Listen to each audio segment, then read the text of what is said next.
ইন্নাল হামদুলিল্লাহি ওয়াসসালাতু ওয়াসসালামু আলা রাসূলিল্লাহ ওয়া আলা আলিহি ওয়া আসহাবিহি ওয়া সাল্লামা তাসলিমান কাসীরা আম্মা বা'দ। সম্মানিত বক্তাগণ, স্পন্সর্স, গেস্ট এবং পার্টিসিপেন্টস, আমি আপনাদেরকে আরেকবার স্বাগত জানাচ্ছি আজকের এই যাকাত কর্মশালায়, যেটা গত 7 বছর ধরে আইএফএ কনসালটেন্সি আয়োজন করে আসছে। এবছর আমরা তাদের সাথে পার্টনার করেছি এই ইভেন্ট অর্গানাইজ করার জন্য।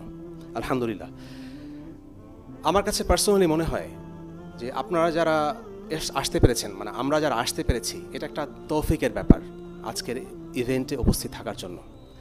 কারণ হচ্ছে আল্লাহ পাক কোরআনে বলেছেন, বলুন যারা জানে আর যারা জানে না তারা কি এক? সূরা আজ-জুমারে।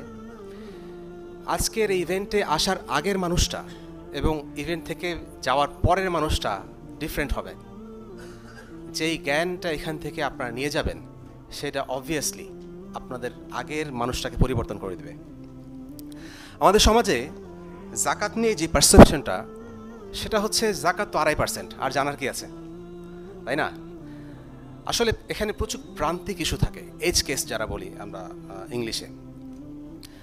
আমার একাধিক ফ্রেন্ড আছে, মানে ক্লোজ ফ্রেন্ড, যাদের মাসিক 1.5 লক্ষ টাকার উপরে ট্যাক্স কাটা হয়, income tax at source, salary থেকে মাসিক। সেই একই মানুষগুলা যাকাত কিন্তু ঠিকমতো হিসাব করে দেয় না।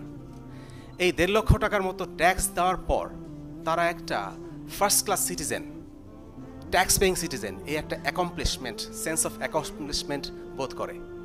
কিন্তু যাকাত দেওয়ার ব্যাপারে সেরকম মোটিভেশন সেভাবে কাজ করে না। এটার কি কারণ আল্লাহু আলাম।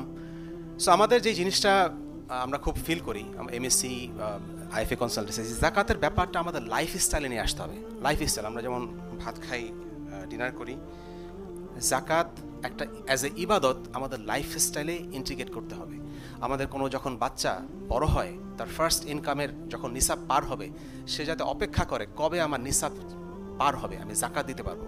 ইভেন আমার এক বন্ধু ছিল, প্রথমবার যখন যাকাত দিতে পেরেছিল খুবই খুশি, এক্সাইটেড যে আমার নিসাব পরিমাণ হয়েছে, আমি এই বছর যাকাত দিতে পেরেছি ফার্স্ট টাইম। সো এই সেন্স অফ এক্সাইটমেন্ট, মোটিভেশন, অ্যাকমপ্লিশমেন্টটা আমাদের লাইফস্টাইল নিয়ে আসতে হবে, এটা আমাদের ইচ্ছা। বক্তব্য আমি খুব বেশি লম্বা করতে পারবো না। এমএসি, মুসলিম এন্টারপ্রেনার্স কমিউনিটি, যারা আমরা এই ইভেন্টের কো অর্গানাইজার, আমাদের সম্বন্ধে আপনারা কে কে জানেন একটু হাত তুলবেন? এমএসি অল্পই, মাশাআল্লাহ। তাও একটু মেমোরি ব্রাশ আপ করার জন্য বলছি, এমএসি হচ্ছে মুসলিম এন্টারপ্রেনার্স কমিউনিটি। এটা একটা মুসলিমদের প্রফেশনালস এবং এন্টারপ্রেনার্স, উদ্যোক্তা, এদের নিয়ে একটা প্ল্যাটফর্ম, যেখানে আমরা বিভিন্ন প্রজেক্টে আমাদের প্রফেশনাল লাইফে, বিজনেস লাইফে কীভাবে আরও মোর ইসলামিক্যালি অ্যাক্টিভিটি করতে পারি, আমাদের ট্রানজ্যাকশন, আমাদের প্রজেক্ট, প্রফেশনাল লাইফ, সেগুলো ইসলামিকভাবে ইন্টিগ্রেট মোর কীভাবে হতে পারে, সেগুলোর জন্য আমরা এই প্ল্যাটফর্মটা দিয়েছি। আমাদের চলমান অনেকগুলো প্রজেক্ট আছে, তার মধ্যে একটা হচ্ছে এইসব ইভেন্ট করা, হালাকা করা, বিভিন্ন বিজনেস ইনভেস্টমেন্টের প্রজেক্ট আছে। আপনারা আমাদের ফেসবুক অথবা ফেসবুকে গ্রুপে জয়েন হতে পারেন, এই সার্চ দিলে পেয়ে যাবেন মুসলিম এন্টারপ্রেনার্স কমিউনিটি, একটা পেজ আছে এবং ফেসবুক গ্রুপ আছে, অ্যাজ ওয়েল অ্যাজ মিরপুর শেওড়াপাড়ার যে মেট্রো রেল স্টেশন, তার পাশেই আমাদের একটা ফুল ডেডিকেটেড প্রেমিস আছে, প্রায় 2000 স্কোয়ার ফিট। এখানে মাঝে মাঝে আসতে পারেন আপনারা। আসলে এই টাইপের উদ্যোগ আমরা কী কী প্রজেক্টে ইনভলভড, আমাদের সাথে গল্প করতে পারেন, আপনারা নাসিহা দিতে পারেন, নাসিহা নিতেও পারেন, আমাদের সাথে ইনভলভ হন অফলাইনে। আমরা এটাই চাই, যে আজকাল তো সব কিছু অনলাইনে হয়ে গেছে, যে কেউ কোনো কিছু একটা মনে করলে, ভাই এটা জিনিসটা অনলাইনে করা যায় না, আসলে এই অনলাইন করতে করতে আমাদের সব ধ্বংস হয়ে গেলো আর কি, সব কিছু।